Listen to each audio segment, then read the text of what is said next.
বীজের রোজার ফজিলত জানতে চাই। আমার স্ত্রী আমার কোনো কথা শোনে না, সে আপনার লাইভের নিয়মিত শ্রোতা, তাকে কিছু উপদেশ দিন। আমরা এসেছি, আমি পিরিয়ড বন্ধের জন্য ওষুধ খাচ্ছিলাম। মক্কায় আসার পর ওষুধ খাওয়ার সময় তারতম্য হওয়ায় এবং অধিক হাঁটার কারণে তফরত অবস্থায় পিরিয়ড শুরু হয়ে গেছে।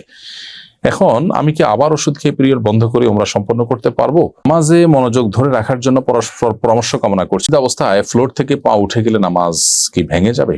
বীজের রোজার ফজিলত জানতে চাই। আইয়ামে বীজ বলা হয় চাঁদের 13, 14 এবং 15 তারিখের এই দিনগুলোতে প্রত্যেক মাসের এই দিনগুলোতে রোজা রাখা সুন্নাত। নবী করিম সাল্লাল্লাহু আলাইহি ওয়াসাল্লাম বেশ গুরুত্বের সাথে এই দিনগুলো রোজা রাখতেন এবং সাহাবায়ে কেরামকে, আবু হুরায়রা রাদিয়াল্লাহু তাআলা আনহুকে, আবু যর গফারি রাদিয়াল্লাহু তাআলা আনহুকে, বিভিন্ন সাহাবীকে তিনি ওসিয়ত করেছেন রীতিমতো এই দিনগুলোতে রোজা রাখার ব্যাপারে। সহিহ বুখারীতে একটা হাদিস রয়েছে, আব্দুল্লাহ ইবনে আমর ইবনে আস রাদিয়াল্লাহু তাআলা আনহু থেকে বর্ণিত হয়েছে, নবী সাল্লাল্লাহু আলাইহি ওয়াসাল্লাম ইরশাদ করেছেন, প্রত্যেক মাসে 3টা রোজা, এর কারণে তুমি যে সওয়াব পাবে, এর কারণে আল্লাহ তাআলা তোমাকে প্রত্যেক সওয়াবকে 10 গুণ বাড়িয়ে দিবেন। এবং এই দিনগুলো রোজা রাখা আর সারা বছর রোজা রাখা সমান, অর্থাৎ প্রতি মাসে 3 দিন করে রোজা রাখলে ইনশাআল্লাহ বিইذনিল্লাহ সারা মাস রোজা রাখার সওয়াব হবে। এভাবে 3 দিন করে নিয়মিত রাখলে সারা বছর রোজা রাখার সওয়াব পাওয়া যাবে। তিরমিজিতে আবু যর গফারি রাদিয়াল্লাহু তাআলা বর্ণিত হাদিসে আমরা জানি, নবী সাল্লাল্লাহু আলাইহি ওয়াসাল্লাম ইরশাদ করেছেন, ইয়া আবু যর ইযা সুমতা মিন আশ-শাহরি 3 আইয়াম ফাসুম 13 ওয়া 14 ওয়া 15। আবু যর গফারিকে নবী সাল্লাল্লাহু আলাইহি ওয়াসাল্লাম বলেছেন, তুমি 3 দিন যখন মাসে রোজা রাখতে যাবে তখন 13, 14, 15 রাখবে।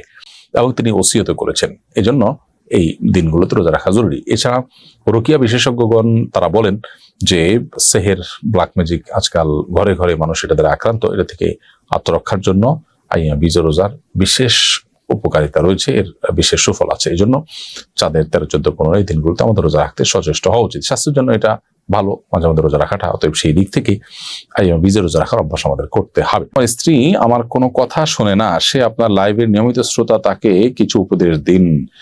ভাই, স্ত্রীকে এবং আপনাকে উভয়কে আমি উপদেশ দিচ্ছি, আল্লাহকে ভয় করে চলুন। যে বোন লাইভে আছেন সেই বোনকে বলবো যে স্বামীর কথা মেনে চলা এটা আপনার কর্তব্যের অংশ। যতক্ষণ পর্যন্ত স্বামী আপনাকে অন্যায় কিছু করতে না বলবেন ততক্ষণ পর্যন্ত স্বামীর কথা আপনি মেনে চলবেন। নিজের মনের বিরুদ্ধে, ইচ্ছার বিরুদ্ধেও যদি আপনি কাজটি করেন, ইনশাআল্লাহ বিইذনিল্লাহ আল্লাহ তাআলা আপনাকে বিনিময় দান করবেন। আজকের পৃথিবীতে তথাকথিত নারীবাদের নামে আমাদের বোনদেরকে নানাভাবে প্ররোচিত করে তাদেরকে স্বামীদের অবাধ্য করা হচ্ছে বা সংসার গুলোকে ভেঙে খানখান করে দেওয়া হচ্ছে। আমরা শয়তানের সে সমস্ত ফাঁদে পা দেওয়া উচিত নয়। নবী করিম সাল্লাল্লাহু আলাইহি ওয়াসাল্লাম বলেছেন, 4টি কাজ যখন কোনো নারী করেন তার জন্য জান্নাতের 8টি দরজার যে কোনটা দিয়ে প্রবেশ করা সহজ হয় এবং সবগুলো খুলে দেওয়া হয়, তিনি জান্নাতি হতে পারেন।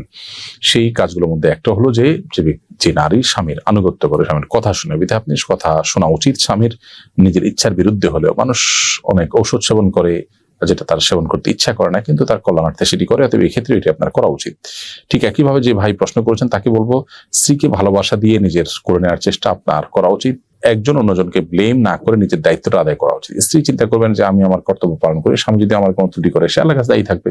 আবার স্বামীরও উচিত দেখা যে আমি আমার স্ত্রীর প্রতি যে ভালোবাসা এবং সুন্দরভাবে দিন যাপন করা সেটি আমি করছি কিনা, সেটি আমি করে থাকলে আল্লাহর কাছে আমি দায়মুক্ত থাকবো। আর তিনি যদি কোনো ত্রুটি করে থাকেন তার জন্য তিনি আল্লাহর কাছে দায়ী থাকবেন। এই জন্য আমরা যতটা না অধিকার সচেতন হব তার চেয়ে বেশি কর্তব্য সচেতন হব। এখানে দেখুন, স্বামী তার স্ত্রীর কাছে আশা করছেন যে স্ত্রী স্বামীর কথা শুনবেন, তার মানে কি আমরা অন্যের ডিউটি নিয়ে বেশি পেরেশান। আমার কর্তব্যটি নিয়ে আমি ভাববো প্রত্যেকটা মানুষই তার জায়গা থেকে করবেন। অতএব জীবন আছেন তাকে আমি অনুরোধ করছি, তিনি স্বামীর অন্যায় নয় এমন কথা শুনে চলার চেষ্টা করবেন। এর মাধ্যমে আল্লাহ তার উপর সন্তুষ্ট এবং জান্নাতে যাওয়ার পথ তার সুগম হবে।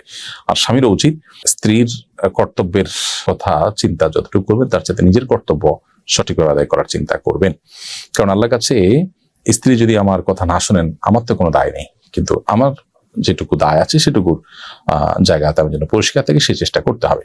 আমরা এসেছি, আমি পিরিয়ড বন্ধের জন্য ওষুধ খাচ্ছিলাম। মক্কায় আসার পর ওষুধ খাওয়ার সময় তারতম্য হওয়ায় এবং অধিক হাঁটার কারণে তফরত অবস্থায় পিরিয়ড শুরু হয়ে গেছে। এখন আমি কি আবার ওষুধ খেয়ে পিরিয়ড বন্ধ করে ওমরা সম্পন্ন করতে পারবো, নাকি 3 দিন অপেক্ষা করতে হবে? উত্তর হলো, যেহেতু পিরিয়ড শুরু হয়ে গেছে, যেভাবেই হোক না কেন এটি শেষ হওয়ার জন্য অপেক্ষা আপনাকে করতে হবে। তারপর আপনি ওমরার কাজ সম্পন্ন করবেন। বরং আপনি ওষুধ খেয়ে এখন বন্ধ যদি করেন, সেক্ষেত্রে এটা স্বাভাবিকভাবে পিরিয়ড বন্ধ করা হবে না, বরং পিরিয়ড বন্ধ হওয়ার জন্য আপনাকে অপেক্ষা করে তারপরে আপনার উমরা নতুন করে তওয়াফ সাই করতে হবে। এহরাম পড়েছেন তখন আপনার পিরিয়ড ছিল না বা ছিল, তাতে কিছু আসে যায় না। এখন পিরিয়ড শুরু হয়ে গেছে, আপনি হোটেল অপেক্ষা করবেন, পিরিয়ড শেষ হবে, তখন উমরার যে কার্যক্রম তো অফসাই এগুলো শেষ করে উমরা শেষ করবেন। নামাজে মনোযোগ ধরে রাখার জন্য পরস্পর পরামর্শ কামনা করছি। বোন আয়েশা ইসলাম, নামাজে মনোযোগ ধরে রাখার জন্য অনেকগুলো উপায় আছে। তার মধ্যে একটা হলো নামাজের ডিউরেশন বা সময় সীমা বাড়িয়ে দেওয়া। আপনি যে নামাজ পড়তে 2 মিনিট বা 3 মিনিট লাগছে আপনার, সেই নামাজ পড়তে আপনি ডাবল সময় 5 থেকে 6 মিনিট 7 মিনিট ব্যয় করুন। যে নামাজ পড়তে আপনার 10 মিনিট লাগছে 4 রাকাত বিশিষ্ট নামাজ, সেটা পড়তে আপনি 15 মিনিট লাগানোর চেষ্টা করুন।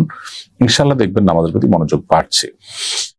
রুকুতে আপনি সচরাচর যে পরিমাণ সময় দেন তার চেয়ে বেশি সময় দেওয়ার চেষ্টা করেন। রুকু থেকে উঠে যে পরিমাণ অপেক্ষা করেন তার চেয়ে বেশি অপেক্ষা করেন। এভাবে আপনার নামাজের সময়সীমাকে বাড়িয়ে দিলে ইনশাআল্লাহ বিদিল্লাহ আপনার নামাজের প্রতি মনোযোগ বাড়বে। দ্বিতীয়ত, নামাজে যে দোয়া, জিকির এবং আল্লাহর কাছে যে সমস্ত নিবেদনগুলো আমরা পেশ করে থাকি, সেগুলোর বাংলা অর্থ যদি আমরা বুঝি এবং সেদিকে খেয়াল করার চেষ্টা করতে পারি, ইনশাআল্লাহ নামাজের মনোযোগ ধরে রাখা সহজ হবে।